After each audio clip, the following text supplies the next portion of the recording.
Hi everybody. So I just finished let's see. I am on week 3 of Insanity, and today I did cardio recovery. It's still pretty intense, but I feel so amazing right now. I'm not sore. My muscles actually are like, wow, you love me, you actually love me, I'm so happy. Anyway, yeah, the proof is in the sweat. Well, I'm almost dry now, but today I wanted to talk about what happened to me the other day, and my friend and coach Kim calls it shit days, and she couldn't have said it any better because I really did have a shit day. It started from in the morning. You know, you wake up and you look at the mirror, and for me, all I see is my belly. I mean, my belly. Oh, can't really see in the camera, but there it is. Not sucking it in. And I know that I'll be, you know, kind of on the rounder side. You know, it's in my genes. You know, my stomach. Everybody should be concerned with this. The stomach area is the worst place for you to gain weight. Hard or soft, you know, it's surrounding your organs, and you know, it can cause major health complications, and yeah. So anyway, my shit day. Let's get back to my shit day. I woke up one morning this past couple of days, not this past couple of days, I think it was 2 days ago. I woke up in the morning, took a look in the mirror, and I was like, what the F? Why is my stomach, after all the hard work I put in, why is my stomach still here? Why is it so big? Why?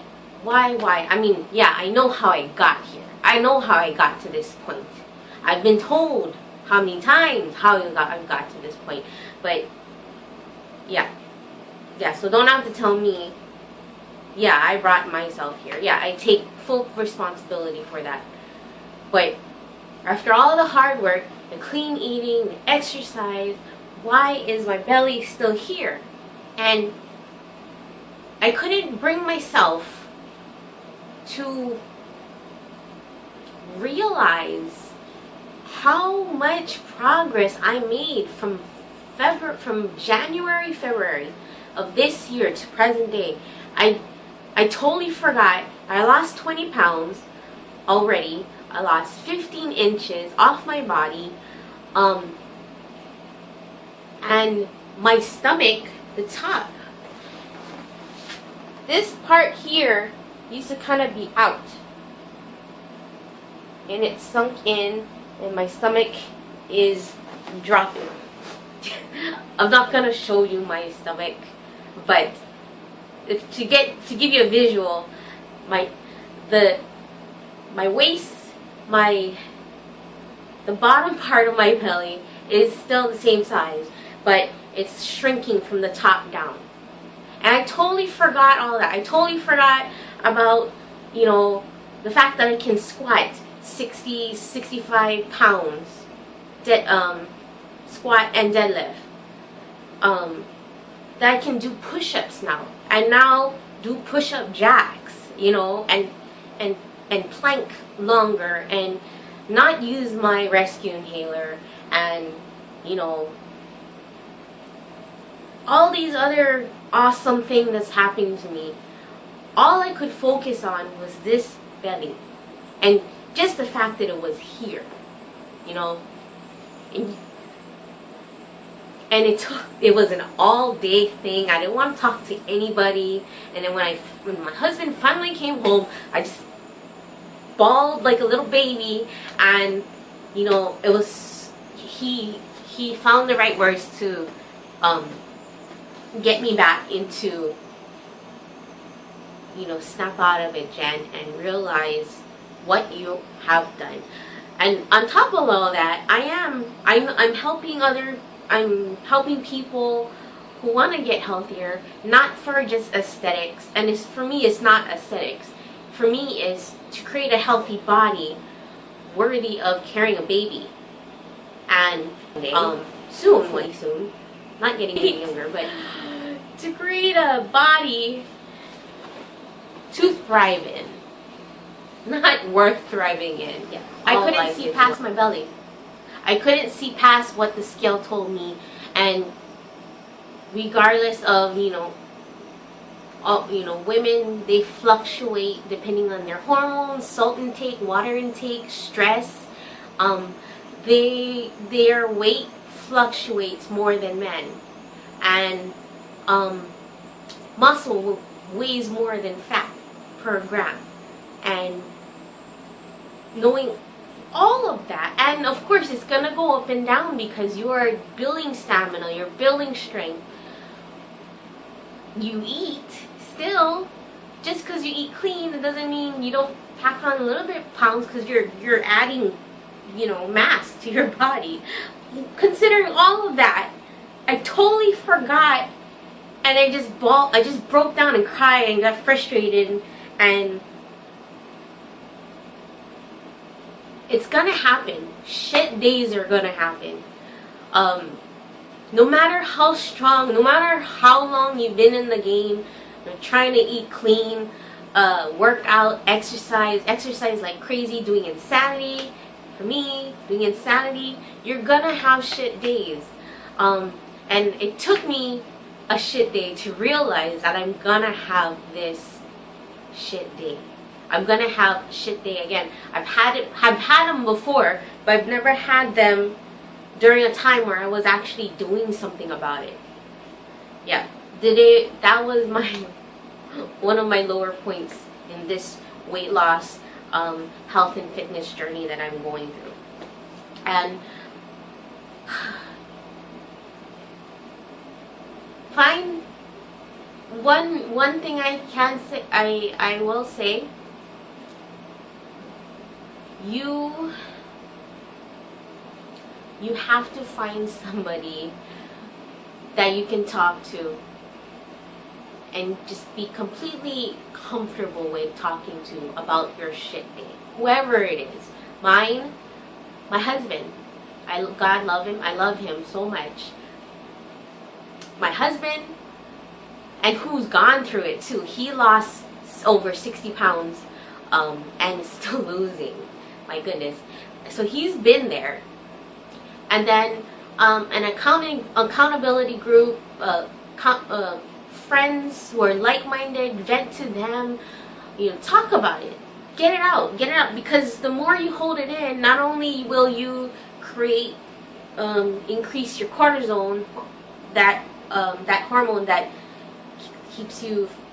that's released when you're stressed, it actually holds on to the weight, not release it. So even more worse, your blood pressure spikes, you're all stressed out, emotional.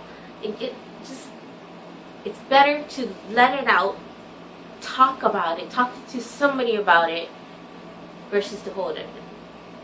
So one thing to get over a shit day, talk about it. Since once you can talk about it and let it all out, you'll feel so much better, and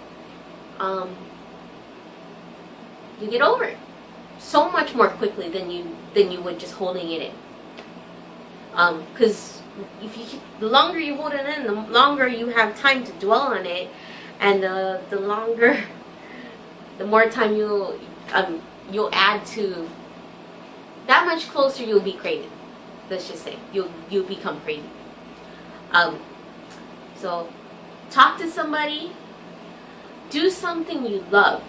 So what I do, I hung out with my husband. We would just watch TV. First, and I broke down during plyometrics cardio circuit insanity, and I think it was 10 or 15 minutes in. Broke down, cried, stopped, regrouped, and then finished my workout. It felt so much better. So do something you love that can release the stress. Exercise, do some yoga, deep breathing exercises. Do a hobby that you love. Do some journaling. I personally love charcoal drawing. Drawing in charcoal. Haven't been able to do that lately because I've been so busy doing other things, but that's one thing that I personally love to do. Yeah. And so my bawling moment for shit day, I jumped back into plyometric cardio circuit, finished it, felt great. And then we watched Netflix a movie on Netflix, and I cooked dinner, and then we just spent time talking, and that was just the best thing to relax me. Yeah. And count all of your non-scale victories and celebrate them. You know, maybe there was a scale victory. I mean, for goodness sake, I lost 20 pounds, and I've never, excuse me, I did lose 30 pounds before, but that was when I was lighter. But shoot, losing 20 pounds since February, losing 15 inches since February, gaining all this strength, and not needing my asthma inhaler, doing insanity. Those things should be celebrated and not forgotten. So when you have shit days, remember all of that, because shit days are gonna happen. You have to rely on those things to get your mind back on track, so you can keep continuing doing what you do. Don't want to do is getting your head so much and for so long that it can do more harm. It'll do more harm than good. You know, some people just stop exercising altogether and they just give up, and then they go back to square one, and it's like, you know, why'd you give up? You lost so much weight. Why not continue? You've done so much for your health. Why not continue? Yeah. Yeah. I think that's it. Yeah. So shit days, realize them. They're gonna happen, and when they do, they're gonna hit hard. You know. And yep. Until next time.